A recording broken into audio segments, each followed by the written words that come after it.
जय श्री कृष्ण। श्रीमद्भगवद्गीता अध्याय 10। श्री भगवान उवाच। श्लोक 19।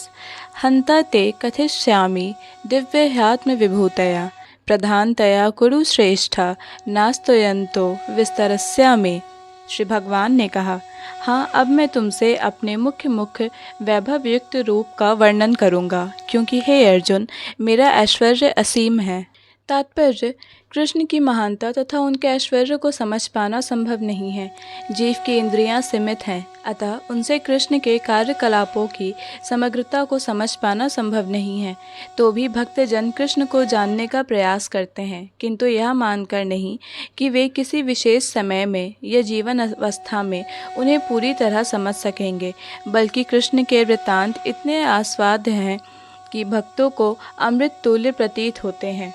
इस प्रकार भक्तगण उनका आनंद उठाते हैं। भगवान के ऐश्वर्यों तथा उनकी विविध शक्तियों की चर्चा चलाने में शुद्ध भक्तों को दिव्य आनंद मिलता है, अतः वे उनको सुनते रहना और उनकी चर्चा चलाते रहना चाहते हैं।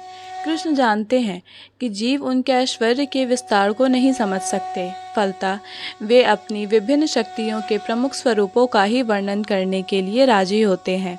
प्राधान्यता शब्द अत्यंत महत्वपूर्ण है, क्योंकि हम भगवान के प्रमुख विस्तारों को ही समझ पाते हैं, जबकि उनके स्वरूप अनंत हैं। इन सब को समझ पाना संभव नहीं है।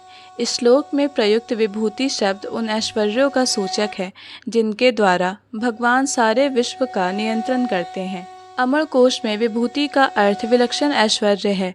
निर्विशेषवादी या सर्वेश्वरवादी न तो भगवान के विलक्षण ऐश्वर्यों को समझ पाते हैं, न उनकी दैवी शक्तियों के स्वरूपों को।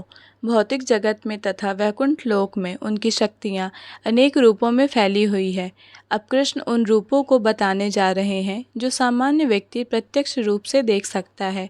इस प्रकार उनकी रंग बिरंगी शक्ति का आंशिक वर्णन किया गया है। जय श्री कृष्ण। भगवद गीता के सभी श्लोकों को सुनने और समझने के लिए हमारे चैनल को सब्सक्राइब करें। अगर वीडियो पसंद आया हो तो इसे लाइक और शेयर करें।